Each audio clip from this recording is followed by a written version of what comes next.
But anytime somebody sends me a invite to a Mega Kangaskhan, I'm like, ooh, Kangaskhan. No. They're around me. I don't need to use a remote pass, but I'm still like, my 2018 brain is like, that's a Kangaskhan. You gotta go for it. It's rare. No, gotta stop. It's awful. It's a sickness. You're tuned into the GoCast podcast, your one-stop shop for updates, news, tips, and community in the world of Pokemon Go. Thank you for listening. Still looking to have a ball? Here's another chance at becoming a master. You've got to fight for your right to party play. And more on this episode of GoCast.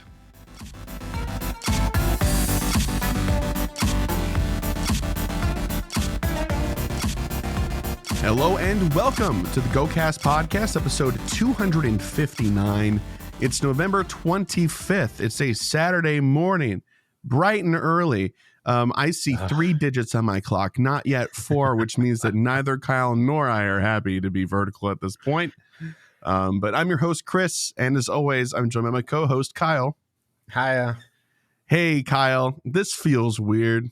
Yeah, look, I think you can probably count, maybe on both hands, the amount of times we've recorded this early in 5 years. Yeah. I mean, I wasn't even referring to the time of day that we were recording. More that it's been like, for me, it's been 3 weeks since I've recorded an episode of GoCast, which is the longest I've ever gone ever. And a part of me felt missing. But at the same time, I was very thankful for the ability to, attend life, let's just say. So Kyle, you killed it with that solo episode. I loved it. I loved listening back to it. Thank you. I listened back to like the first half of it and I'm like, geez, my God.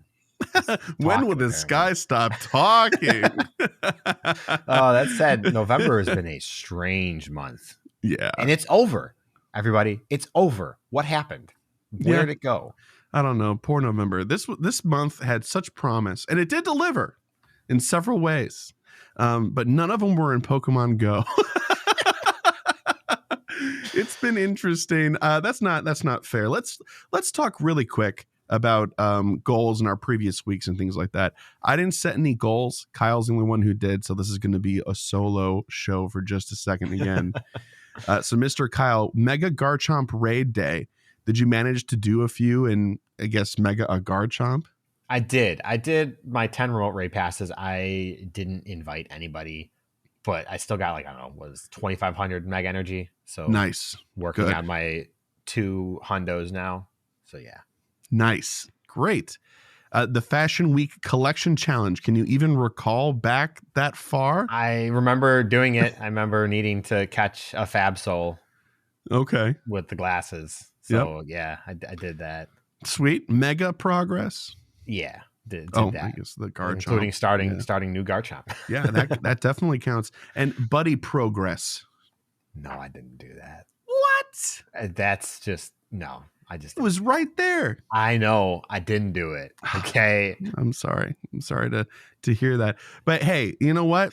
You still won because I had 0 goals. It doesn't matter. You could have just had one. 0 out of 0 is infinity, though.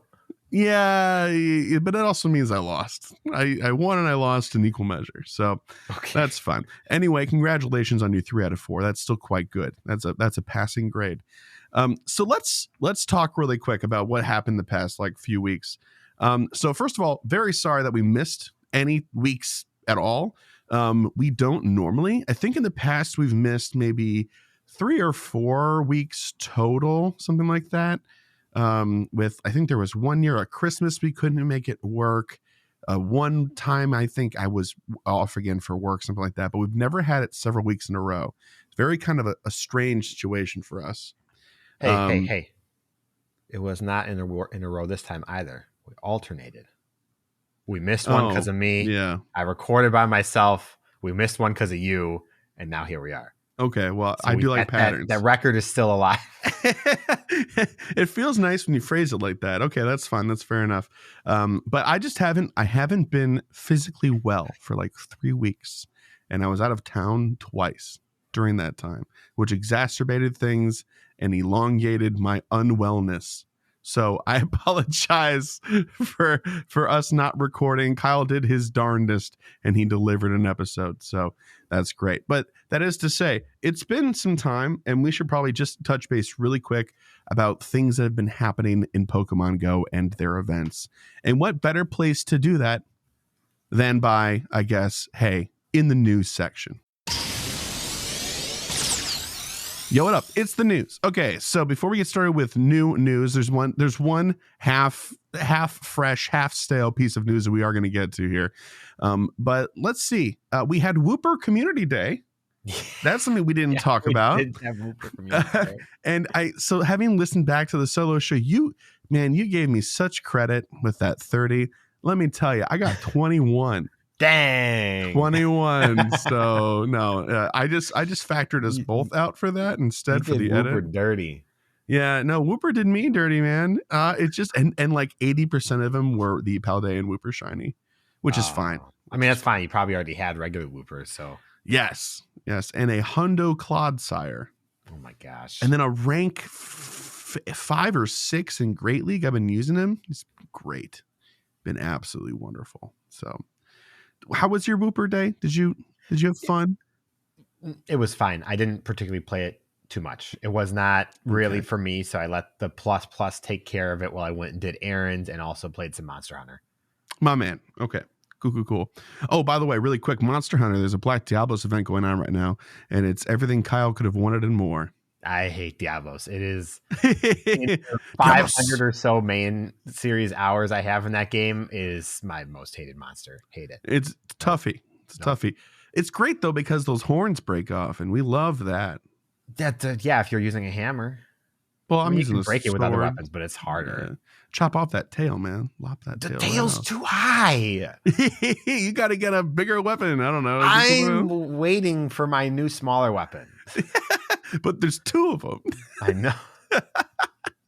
Anyway, dual blades are coming. They are coming. They are. We know they're coming. And I'm very upset that Bug Lance isn't coming out anytime soon. So I bet they'll do a double patch of Charge Blade Insect Glaive just to make it the most difficult to balance and design for sure. Insect Glaive is going to have me standing up and spinning in circles with the gyroscope stuff. It's going to be wild. Funny. Oh my gosh. Anyway, that's Monster Hunter. This is Pokemon Go. So next event, Mega Garchomp Raid Day. I was out of town. I was at a wedding while this event was happening. The wedding started at 2.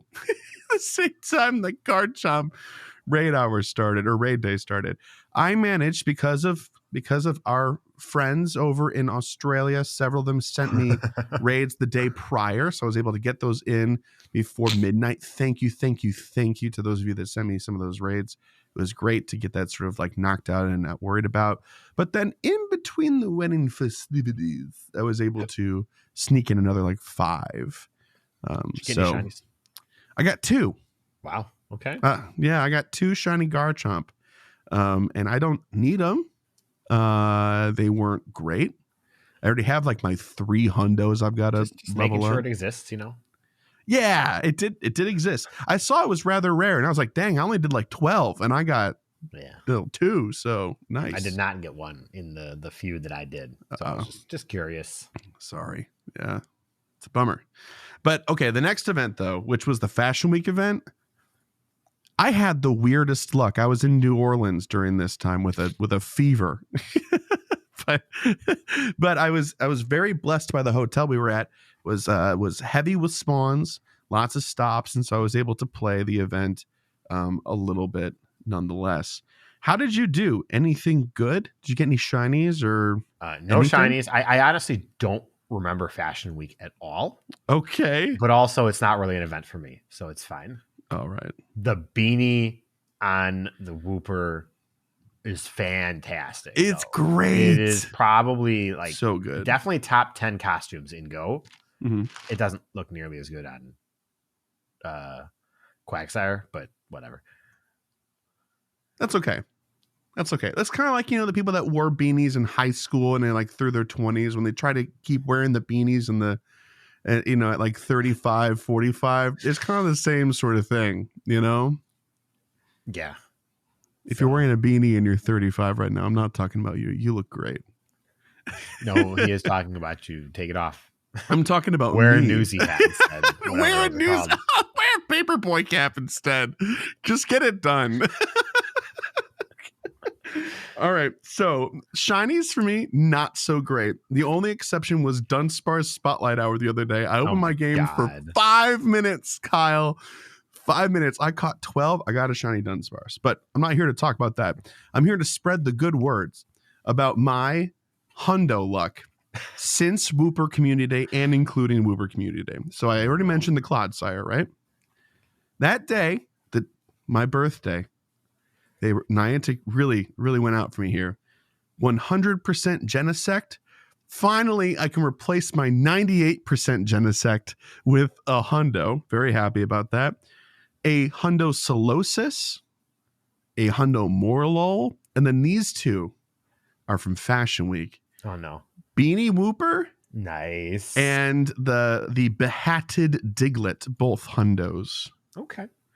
Very happy. Beanie Wooper is pretty great because it's right after Wooper Day, so you can show like, "Ha, I got this afterwards." Yeah, no, it's great. And I'm having a heck of a time bringing myself to one, maxing them all out because I will at some point. But two, like, do I evolve the hatted ones? I don't want to evolve that Wooper. He's got to stay that Wooper. Yeah, 100%. There's no reason to evolve it. No. Okay. Glad we're on the same page. Anyway, so I'm sorry to hear that you didn't have great luck with the fashion event. Did you finish the collection challenge and stuff? Yeah, I did. Okay. It just good deal. Just Pokemon Go's been on the back burner lately. But especially, I say this all the time, but I get real bad seasonal depression with Pokemon Go. When it gets below freezing outside, my desire to pursue things in Go drops tremendously. Yeah, it's rough out here. And CarPlay is the only option, and that's kind of dreary. Yeah, it's very dreary. Well, let's see if maybe there's an event going on that might be able to lift your spirits. Let's talk about the only piece of news we've got this week, which is remarkable because we haven't recorded together for 3 weeks and we had a week off, and yet there is still nothing to talk about. Very, very strange. We have an event. Celebrate with Party Play. This is happening already, actually. So if you're like, this isn't new, it's new to us, okay? It's new to us. Trainers, the end of the season is almost here, and Pokemon Go is hosting a finale event to celebrate Party Play and all of the Pokemon first discovered in the Paldea region that made their debuts during Adventures Abound. So let's go party it up. So this is an event that started on Wednesday, the 22nd, and it's ending this upcoming Monday, November 27th at 8 p.m. local time. This is heralding the end of the season. We're getting a new season on December 1st. We haven't had any info about it yet. There's been some leaks and stuff, as there has been for the last 8 or 9 months. We normally don't even mention them, but considering they are largely our only source of news nowadays, it is impossible to not acknowledge it. So we're not going to cover it because they could be wrong. And despite our retractions from time to time, we do strive to be as accurate as possible. The retractions are the striving to be. Yeah, that's journalistic integrity. We just shove it in the middle of the email section at the end because we forgot to say at the top, but it is there technically. Yeah. So yeah, this event is almost over. It might very well be over by the time you hear this episode. Special Research Master Ball. A special research story awarding a Master Ball will be available to purchase for trainers who did not complete the season-long timed investigation. This is me. Yeah, hey, it's Kyle. It's a lot of people I know, actually. It's an $8 research ticket, I believe. I believe it's $7.99. And if you just didn't get around to those pesky raids for your Master Ball, which seems to be the limiting factor for most people, 60 raids is a lot, especially if you don't ever really raid. Even people who do raid, it's just not an encouraging atmosphere right now for everybody across the board. So a lot of people did not finish it. Well, if you still want your Master Ball and you don't want to have a timed timer bearing down on you while you do it, you can now buy this ticket. If you're like me and you finished your Master Ball research over a month ago, then you can't buy this. So sorry, you're not going to get a second Master Ball. There's no second Master Ball here. No, these are for those that missed out on their timer, have some FOMO, and have got $8 lying around. Yep. So that's that. Nothing else to say about it. I told Chris before the show, I am not going to buy this. I did not finish the research. I am not going to buy this. One, I don't really want to spend $8 on it because I still have my first Master Ball with basically no intention of using it. Galarian Birds. Yeah, I know, but I don't do the daily adventure. And even if I did, they're still rare. So like, no, it's not that big a deal. One day they're going to be more common, and that's the day I'll catch all three probably in the same day. I would like the research, just I don't want to pay $8 for it. $8 is an awkward price. $5 would have made much more sense. Yeah, it's just I don't know. Yeah. Yep. I don't know. It's like when you start asking for things like for $8, like $10 sounds like less. You say like $9.99, it's like, oh, that's a standard pricing model. $4.99, it's funny, like $7.99, and all of a sudden those $3 extra, you're like, I don't know, I have to think about this. Yeah, I don't know, it's kind of weird. Also, it's not as much of a grind as 60 raids, but the research is kind of a grind. Yeah, not gonna lie. Yeah. Well, it's got to be quote unquote worth your $8 too, you know? But it's not. Like $8 if you count like how much time it might take you to do. Yeah. But like in terms of rewards, you're paying $8 for the Master Ball. You get like 35,000 experience and 3,000 Stardust, and that's the only rewards. Well, okay. It's more like 60,000 experience, but and the friends you made along the way, man. I mean, there's more to it than all that. What are you making friends for on this research? We're making friends in the I think, do you have to do some party play stuff? Nope. Oh, that's just that timed research is happening right now. It's just straight up grinding. It's catch Pokemon, use berries, catch Pokemon, excellent throws, catch Pokemon, catch Pokemon, catch Pokemon, catch different Pokemon. Catch different Pokemon. Yeah. Yeah, no. I'm not going to have to worry about it because I finished mine over a month ago. So, sorry for those of you that didn't quite finish it if you were aiming to. But here's your chance. Sounds like it'll take some work, like Kyle just said, but hey, there you go. Well, there's more to this event. Event bonuses, up to 5 special trades can be made a day. 2 additional candy for trading Pokemon. Trainers level 31 and up are guaranteed to receive Candy XL for trading, and 2 times XP for winning raid battles. A little something for everybody? Question mark. Timed research. Special timed research focused on activities trainers can do in party play will be available throughout the event. Complete the research tasks to receive a charged TM, a lucky egg, a premium raid pass, encounters with Hisuian, Growlithe, and Wurmple wearing a party hat, and more. In the wild right now, you're going to be seeing some familiar faces that you've seen from other events this season. So you might be like, is something happening right now or not? Gothita, Solosis, Morlul, Sprigatito, Fuecoco, Quaxley, Lechonk, Nimble, Pawmi, Smoliv, and Tadpole. Smattering of Pokemon. So kind of cool. And I guess you could shiny hint Gothita and Solosis and Morlul. Those are new-ish. So that's cool. In raids, 1-star raids will feature Hisuian, Growlithe, Nosepass, Dwebble, Klink, and Lechonk. 3-star raids got Rhydon, Pelipper, Gardevoir, and Bombardier. 5-star raids has gotten Terrakion, the Bull. Mega raids, Mega Kangaskhan. It's so funny. I have not been accepting any raid passes for the sword trio, whatever their names. Swords of Justice. Thank you. But anytime somebody sends me a invite to a Mega Kangaskhan, I'm like, ooh, Kangaskhan. They're around me. I don't need to use a remote pass, but I'm still like, my 2018 brain is like, it's a Kangaskhan. You gotta go for it. It's rare. No, gotta stop. It's awful. It's a sickness. In field research task encounters, you're going to be seeing pretty same stuff here. Hisui and Growlithe Wurmple wearing a party hat, Nose Pass, Gothita, Solosis, Sprigatito, Fuecoco, and Quaxley. So that is the event. Mr. Kyle, thoughts, feelings? Do you even have them for this event? The spawns are kind of fun because it's kind of gathering all of the stuff that's been featured over the last, like, how long has it been? Maybe 3 months? Yeah. Roughly. It's only missing, Lechonk's in raids, but it's right? Lechonk's also in Wild Encounters.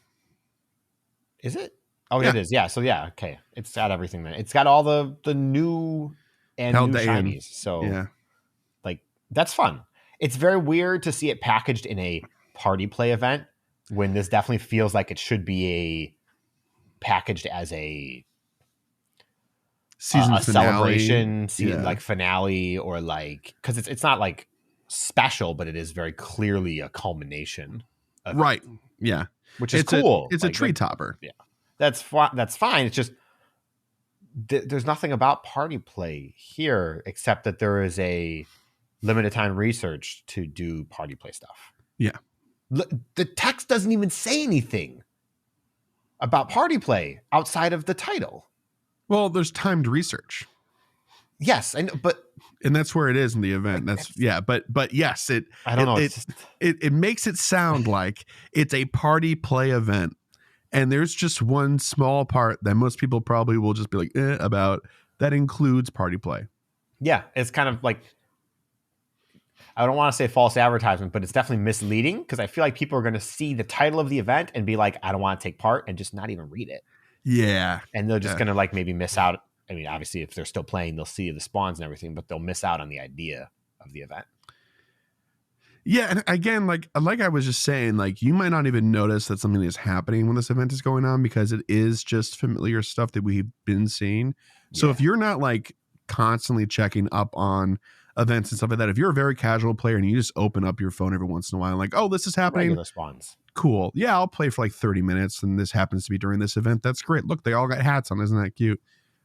This time you might open up and be like, is there anything happening right now at all? Yeah. The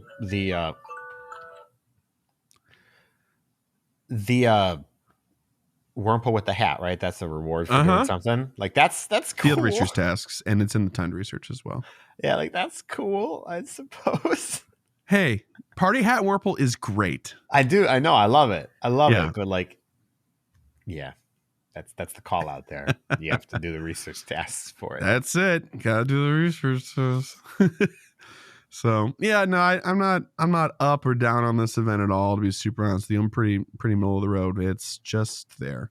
It doesn't feel like an event. That's my biggest takeaway, I think. I would almost rather have vanilla spawns right now as a palate cleanser before the next event. Because next season, because we're gonna have later today. We're getting Marie Community Day Classic. Yeah, and like that's cool. There's nothing really else happening before next season. So like, I don't know. I feel like a taper would have been nice. Well, I mean, there is from the 27th through the 1st. So that's 4 days. Yeah. 4 days in the middle of the week, though, which you're like not playing most of your time anyways. Yeah. So, that's again, I 30 minutes, open your phone, play. Oh, there's some fun spawns. Yeah. Yeah, so that's cool. There's that event. Again, it's probably over by the time you heard this. So, yep. That's it for news then, which means that we get to hop right into Gear Up. So this week on Gear Up, we're going to talk about a specific yellow sheep that Chris hinted at. We're going to talk about Ampharos. It's Community Day Classic today. Chris is going out to play. I unfortunately have family commitments that I have to do all day. It's a wild Saturday, unfortunately, for me. But we can talk about Ampharos and whether you can be excited about its functionality. Whether you're allowed to be excited whether about you're Ampharos. allowed. We don't tolerate fun here. It's only utilitarian good. Yep. And Ampharos is monoelectric, and that right there is a bad sign. We're off to a great start. So just right off the bat, his best moveset, Volt Switch, Zap Cannon. Sick. It's not a good moveset. What?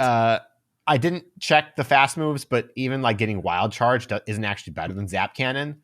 But if it got Thunder Shock, it might be better, but not like drastically. That said, even modifying all of the parameters to try and help Ampharos as much as possible, it's just not good. Oh, boo. Omitting legendaries and Ultra Beasts, because the Ultra Beast is the one that matters, Ampharos is barely worth mentioning. For comparison, Ampharos has 12.14 DPS, 28 ER, compared to other obtainable options. You have Electivire, who's like the gold standard of easily obtainable electric types. 16.7 DPS, 37 ER. Just so much better. Next, it's relevant for this event in the last few months, Pawmot. I had to include this because I couldn't believe it. 15.6 DPS, 33 ER. It's good. That's wild, actually. It's good. Didn't we write it off earlier? I thought we wrote it off. I don't... Look, it's got the tier 3 evolution stats to back it up, I suppose. Yeah, that's fair. I hate it, but there you go. And then, of course, Magnezone, 15.6 DPS, 36 ER. Magnemites are always featured all over the place. It's more common than Electabuzz, so that's probably the most reasonable ones of the budget, outside of the fact that Pawmi have been spawning nonstop for like 3 months. Yeah. So Ampharos kind of just gets embarrassed by more obtainable options. And Ampharos has a Mega, and the Mega has fabulous hair. It does. But it's not that much better. Oh. It's still usable. It's good. If that's your option for Electric Mega, it's fine. Mega Manectric is much, much better. But if you don't have that, Mega Ampharos can work, and it is better than regular Electivire. I will say, while Mega Ampharos has beautiful hair, great Mega Manectric is also really cool looking. So even if that's what you're going off of, you're still going to have a toss-up. Yeah. Another thing to note, I didn't really put numbers in here for this. Shadow Mareep does exist. Shadow Ampharos is okay. The problem is Shadow Electivire also exists, and so does Shadow Magnezone. So, yeah, I think Shadow Manectric also exists, and that's probably better than Ampharos. I don't know if it does or doesn't actually. I don't remember. I had to omit all of my shadows from my searches. So yeah, because it made it too sad. It does exist. Okay. And also Shadow Luxray, but like I think that needs a hidden power or something. Anyways. Yeah, but at that point we've also very thoroughly made your point. Yeah. Yes. Shadow doesn't help Ampharos, but it's an option.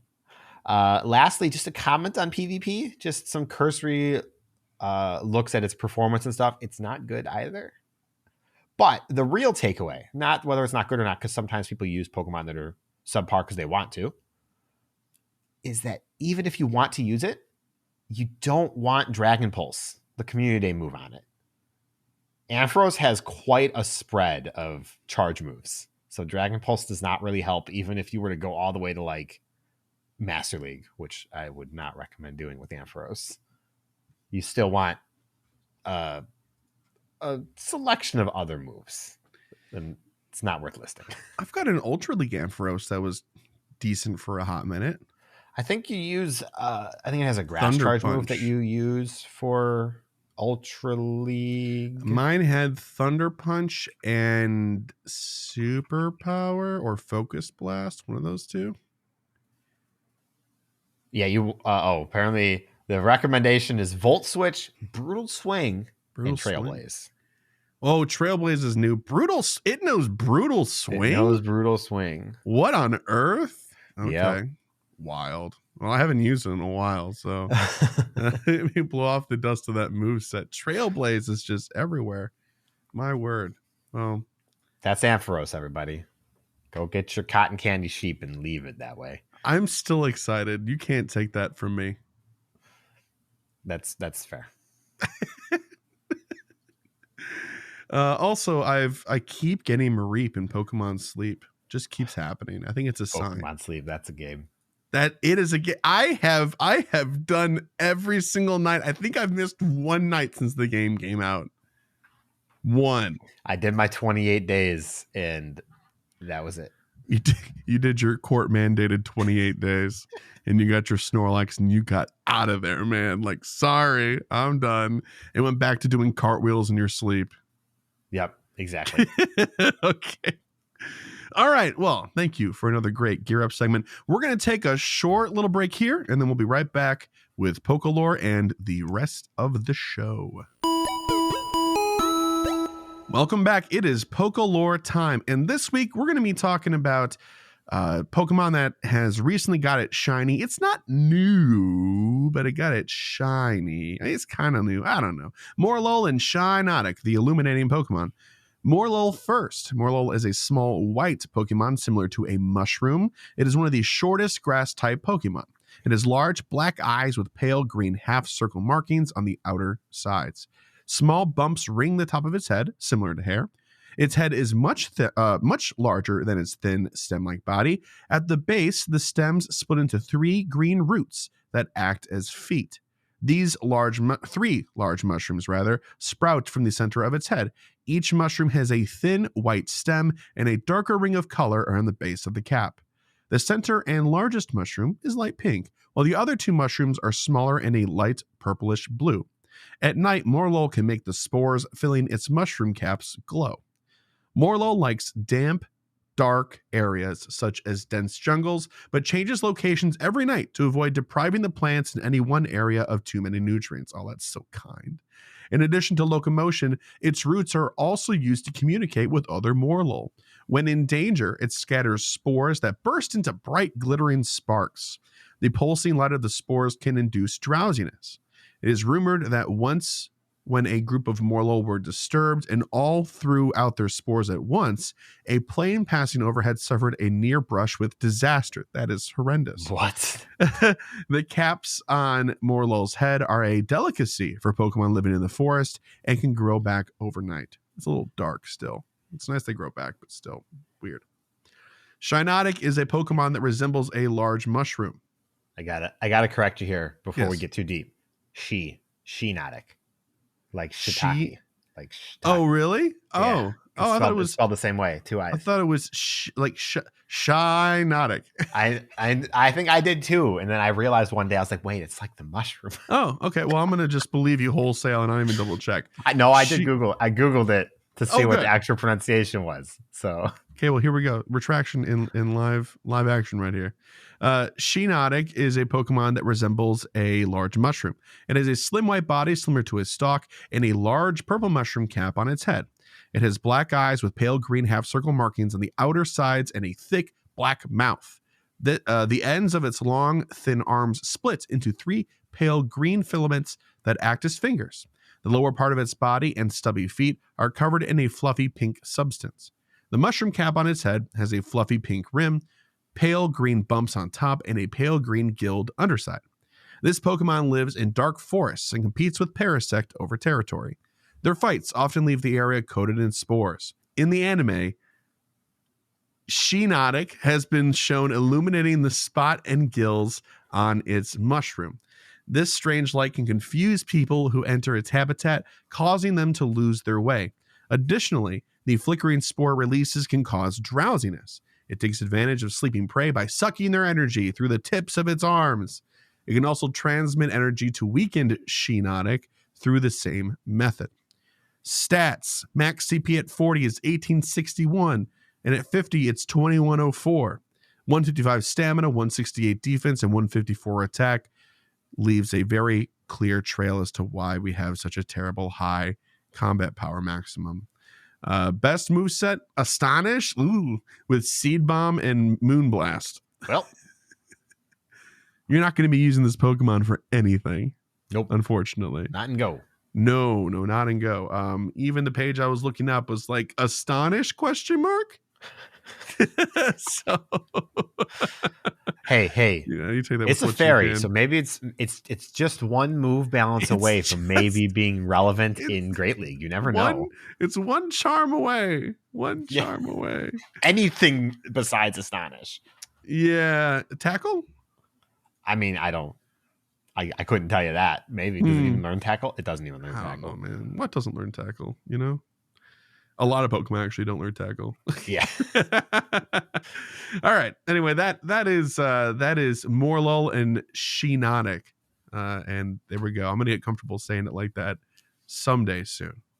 But that's it for Pokelore. Hey, Pokepolls up next. So our last Pokepoll was, what is your best advice for newer trainers for inventory management? Our first response from Triptando, they said, be very strict in what you want to keep, especially for newer trainers who have only a few hundred spots for Pokemon. I would say, don't keep all those random 93 or 91% IV Pokemon that you're never going to power up anyways. Pokemon Go is a game of longevity. Make cleaning up your storage a habit. I even do it daily. Then it never clogs up to a massive task. Just one of those small daily things to do. You know what, Trip? It's great. I feel attacked. And I feel like I speak for at least some neurodivergent people when I say I can't do that. Yeah. But that is great advice. That is a fantastic advice. So I have been having a hard time because my recent strategy has just been like age 0 through 10 transfer, exclude all legendaries and costumed Pokemon and event Pokemon, except that costumed Pokemon have been so featured with the Festival of Lights and everything that I have 1,100 plus costume Pokemon right now in my inventory. So many Slowpoke from the Detective Pikachu event. I need to clear these out. There's like 100. Kyle. Yeah. Oh, I shouldn't have looked. Okay. Yeah. I'm at like 5,800 out of 6,800 space. So I'm like, I'm alive, but there's a lot I could clean out right now. I've got 200 space to my name right now. You have a community day in like 3 hours. Yeah. Well, by then it'll be solved. It has to be. So it will be. Okay. Our next response is from Pepper is Found. And they said, know what items are useless. Evolving items may seem really valuable, but if you're new, you won't have the candies to evolve anything and may not have something good to evolve. Evolution stones are common items. Events that focus Pokemon who evolve with said stone will give you more than you will ever need. Same with TMs, not elite. Before you toss them, maybe check your strongest Pokemon to see if you are satisfied with their movesets, then delete the rest. I will say, as a new player, you will probably need a lot of TMs. Yes. But as you start to round out your stuff, if you are actively playing to improve, as you get to like level 35, maybe 38, you'll probably start to need less TMs for PvE and need them more for PvP. Yeah, or like you'll want to use a charged elite on a Pokemon that from a day that you missed, like a community day that you really need to kit up. Yeah. But once that one is done, you're not going to have to do it again. Yep. It's good advice. Yep. Next one's from Hyenas Are Good. Here's a hot tip. You can think of your friends list as an extra item storage. Opening gifts is a great way to refill on Pokeballs, berries, and potions. So I recommend new players go to someplace like Reddit or Pokemon Go friend subreddits. It is a great way. And add a ton of trainers to your friends list. When you have a bunch of gifts from your new friends, you can safely clear out more items, knowing that opening the gifts will stock you up again. I think that this answer is a question from big Pokemon friends, because this is propaganda here. This is not the place to lobby. Have we not made ourselves clear? That said, I do acknowledge is good. This is true. If you go through the effort, I have done it. in the past within the last like month and a half, actually. But it's just very funny to be reading that here on the show. Of all places, we're not a gift-friendly podcast. We never have been. Next one's from Adam Ant. They said, learn how to use and combine the search strings. I always start by searching for 4 stars and mark them as favorites so they don't get transferred by accident. Use the ampersand to join things like 4-star and shiny to find your shundos, or the comma like 4, shiny to find all your shiny and perfect IVs. Use the exclamation mark before a term to find everything but those with that term. Once you find your favorite strings, you can save them to your search area. My quick search for fast transferring is... All right, you ready? Bear with me. Here we go. Oh, you're actually going to rate it. All right, let's go. Exclamation mark distance 9999 dash and ampersand exclamation mark shiny and exclamation mark mythical and exclamation mark ultra beast and exclamation mark legendary and exclamation mark favorite and exclamation mark XL, XXL, XS, XXS, age 0 to 2 and 1, 2, and 0 stars. I think you might have a couple too many there. You can't you can't accidentally transfer mythicals and favorites, so you can probably safely remove those two. Yeah. If you remove those two and you still select all, even if it selects them, it won't transfer them. Yeah. Also, same with shiny, and I think ultra beasts as well, and favorites. I think ultra beasts will count if you have the option that lets you quick transfer legendaries. Oh, if you have it on. Yeah, there's the option that lets you can't transfer legendaries and like costumes and event stuff. Yeah. That might let you fast transfer ultra beasts. I'm not sure. But yeah. It's good. It's a good string though. It is a good string. And copy and paste that bad boy in there and boom. There you go. Also, for searching for Nundos, we talk about it. You can search 0 attack, ampersand, 0 defense, ampersand, 0 HP. And it's the only way to find a Nundo in your inventory because 0 star is not a Nundo. Fun fact. Our last response from Kelvin. He said, hey guys, long time no email. Happy episode Marsh Stomp. How are you both on this Tuesday evening? In quotation marks. Is that even a thing anymore? How accurate is that? Nobody tell Chris, but I enjoyed the Kyle solo episode. The only thing I missed was a classic Kyle Haya at the start. When can we expect the next Kyle episode? Probably like next year, maybe. Yep. Have either of you played the Scarlet and Violet DLC yet? Part 2 comes out the day before my birthday. Best present ever. Thanks to Scarlet and Violet, I've managed to complete one of my goals I set for the year, to add 200 new shiny Pokemon to my living decks on Pokemon Home.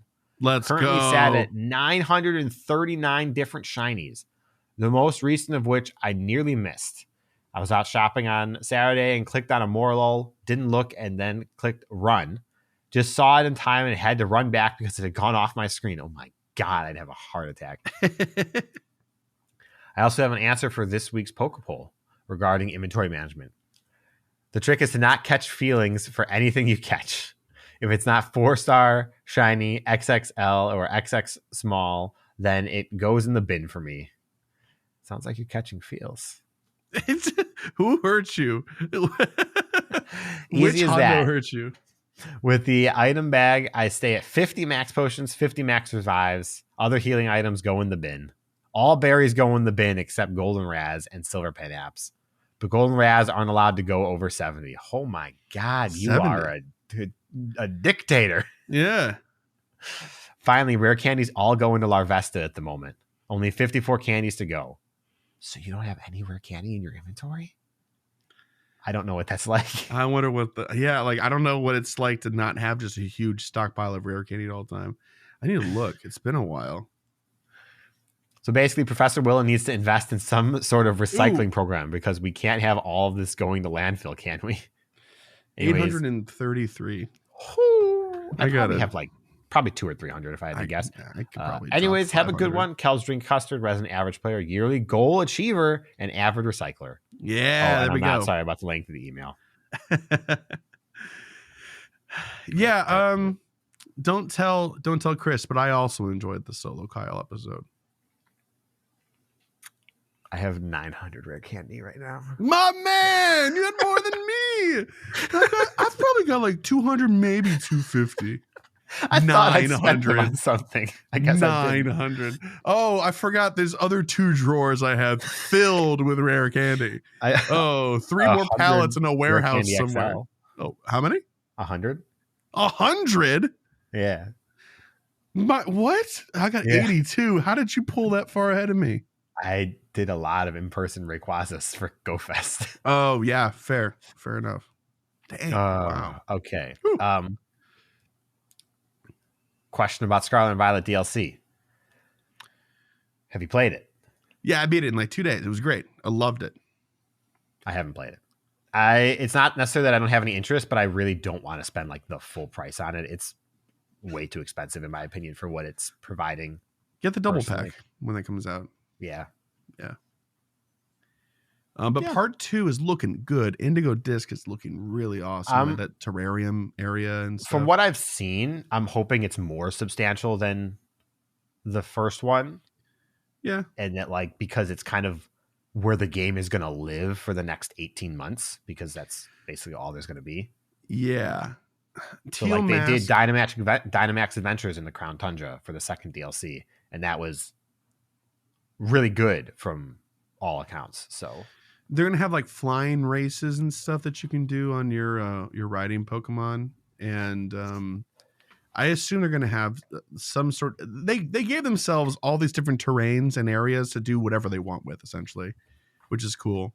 But yeah, Teal Mask definitely felt like a narrative setup for hopefully a slam dunk Indigo Disc. So yeah, hope it'll be cool. Yep. Also, only 70 golden raspberries. I could never. Why 70? How many do you have? I've got 277. That's actually probably pretty close. I probably have more than that. Let's go find out. Yeah. I want to know how many silver pineapps you have. Oh no, you don't. Oh my god. I use mine. Oh no. I have 300 golden raz. Exactly. Oh, nice. Okay. How many silver pineapps? 483. You got to use them, man. You got to use them. I've got. I can't help it. They're all the way at the end, so I never swipe to use. I've got under 50 of the 3 regular berries right now, which is like impressive to me. I've got like 250 of each right now, but I just trash those. That's just trash. I still have 1,000 inventory space right now, so it's not a big deal. When can I auto turn off regular potions and regular revives? I don't even want them. All right. So for this week's Pokepoll, we have, now that Party Play has been out for a while, what has been your experience with the feature? Now, I can't respond to this because I have still not used it. Okay. I played it on Whooper Day with my friend Alex, and it was fine. It was just fine. We had a good time. It was stable. I think the 1 hour limit is arbitrary and kind of dumb as a result, because sometimes you'll be in the middle of finishing a challenge and then it's like, oh, where did it go? Oh, we got to re-party up. Oh, we got to restart. Yeah. Well, that's such a strange thing because all your events that focus on that is 3 hours long. Like it should be 3 hours. It just makes sense. You know what would be really cool is if like at the beginning of like a community, right? Let's say at like 2:15, the squad has finally showed up, right? And you're about to split up into your parties of 4 because you only have 4 right now in a party. And you've got like 8 people, let's just say. It's like, oh, well, hey, are you playing Mareep Community Day right now? And then it would like change the tasks to be more like Community Day focused or something like that because it's happening during that time. That would be cool. That would be really, really cool. But it was neat. It was another little thing to do. You know, eventually you cycle through the tasks and you're like, I don't want to do these other ones anyway.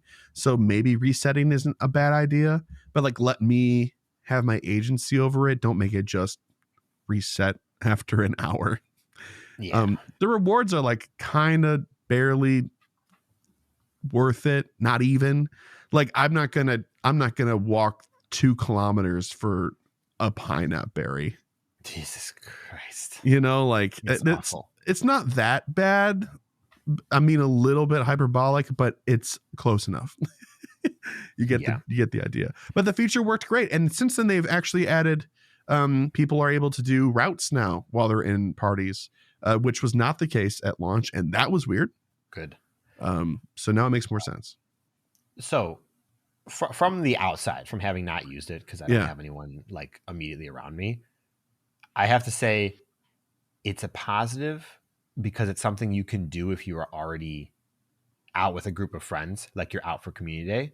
Yeah. But the feature feels like there's no reason to do it except out of convenience. Does that make sense? Yes.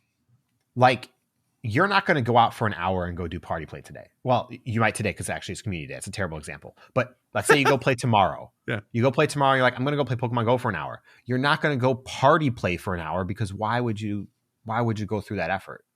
Unless you're meeting somebody to go play, in which case you're already meeting them to play as a party in real life. The feature just kind of extends them to go. It's just like kind of fun to see other people around on the map. And by the way, we originally had said that they sort of like just cheaply followed you around and there was nothing to it. It does actually follow the location of the other person on the map. So if you spin to a different direction, your avatar will go in the other direction for a distance visually on your map too, which is crazy to me. And I think that like, that's cool. But at the same time, I wonder how much more drain on battery this takes when it's taking all this information in and then rendering on your screen, because I noticed a significant increase in battery drain. I hope I'm not like just imagining it, but I'm pretty sure that those two things are related. But yeah, so like the only reason that I would ever go out and do party play, like for real on purpose, is situations like this where there's a timed research for me to do. Yeah. It's kind of a weird system that like, it doesn't actually encourage you to go do it. And I think that maybe is the biggest flaw. It exists if you want to. It's fun. It's fun. Like Routes has a better carrot on a stick. Zygarde cells and the metal and a bunch of other stuff, right? Like, I agree. But the feature is fun and it worked well when I tried it. And so I will count myself lucky. Yeah. Yep. So if you, dear listener, have an answer to this week's Pokeball question, which is, now that Party Play has been out for a while, what has been your experience with the feature? You can answer them when we post it on Twitter/X at GoCast Podcast. You can also call and leave us a voicemail to 262-586-7717. You can send us an email response to mail@gocastpodcast.com. You can also answer on YouTube with the video version of this show. We'll have you can answer in a comment. There you go. And if you're a patron of ours, we have a patron exclusive Discord and a channel in the Discord just for Pokepoll responses. So there's a bunch of different ways to go about getting those responses to us. Please feel free to take whatever avenue is most comfortable for you.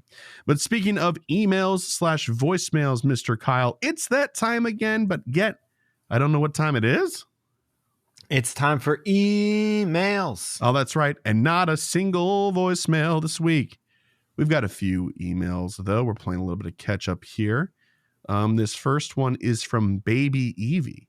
And they said, hey, Chris and Kyle, Baby Evie here. And I would just like to know what your rarest shiny is. Mine is one of 3. The first Shadow Shiny Articuno I caught recently in New York last week. The second is a Nundo Shiny Ninetales. And my third is probably my 2 Shiny Dittos. May Bidoof bless you. Signed, Baby Evie. Okay, those are great shinies. The gauntlet has been thrown, Mr. Kyle. I'm only going to choose one. And I think mine is going to probably have to be my Shundo Espeon. Okay. I have 2 because it's 2 different types of rarity. One, I have a shiny Nundo Alolan Vulpix. Ooh, okay. Which is awesome. And then I also have a shiny Hat Pikachu. I don't remember which hat this is, but I'm going to hold it up for Chris because Chris may remember. But it is old. Oh yeah, that's from that. It's from that first fashion event with the electric signs and stuff. Yeah, it's 2000. It's a 2018. I don't think it's been rerun since. It has not been.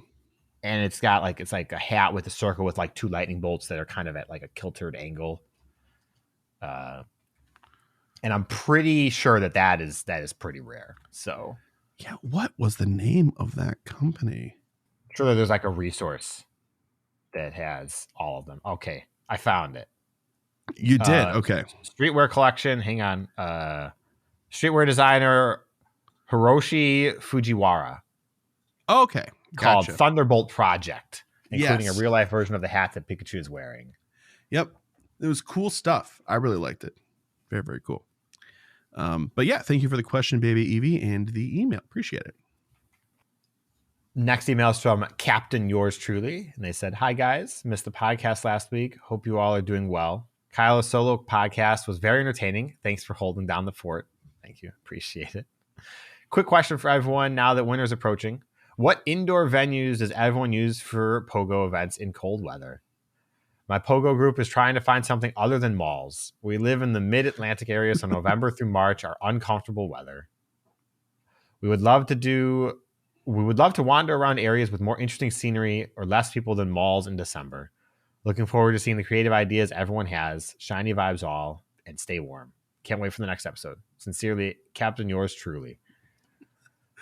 Oh, Captain Yours Truly, I can't wait to disappoint you with my answers here.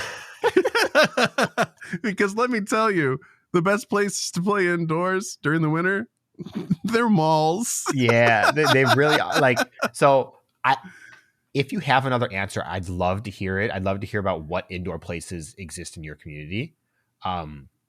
For Chicago, if you were to go downtown Chicago, you could go to some place like Navy Pier, which has a really good indoor play area. It's basically a mall. Yeah. But it's more like a giant food court, honestly, than a mall. It's like 80% foods. I think it suffers from the same traffic demographic as a mall does. Mm-hmm. That's true. That said, also depending on where you live, museums can be good options. Like the Art Institute's not very good in Chicago. I haven't been to the Shed and open Pokemon Go, so I'm not sure about the aquarium. It's good. It's good. But so those are also options as well that might exist where you are. I've got two other ones. One is convention centers. Usually have a lot of stops and stuff. So if you're in a downtown area that has one, a lot of times, like when there's kind of just like small events going on, they let you just kind of wander around. And even when there isn't stuff going on, sometimes it just lets you wander around. So I wouldn't hang around too much, but you can go play there for a bit. And the ultimate indoor location is inside your car. Yeah. Unfortunately, drive safely and responsibly. Do not play and drive, et cetera, et cetera. Hit up parking lots. If you're playing, parking lots tend to have really good spawns. Like you go to a Walmart parking lot, you don't have to drive around. You can sit in a spot. It's good. So yeah, it's what would be good is if you had a passenger with you that was able to scout for spawns and clusters while you're driving safely, undistracted. So yep.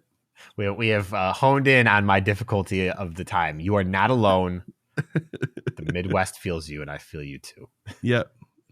So those are the options. I'm very sorry, but thank you very much for the email, Captain Yours Truly. Our next and last email for this week is from the Incredible family, Kyle and probably Chris in absentia. Ha! I'm here. Ha! We've been listening to the show for a while, and this is our first time email to you. Wanted to give you some extra material to work with than what has prompted us to send in this question. Feel free to edit this part. Okay, great. I'll edit that part out. Kyle, thanks so much for doing the solo show and filling us in on Chris. We were all very concerned something happened with the missing podcast weeks, and it's so good to know that it's just that normal life is annoyingly in the way. Yep.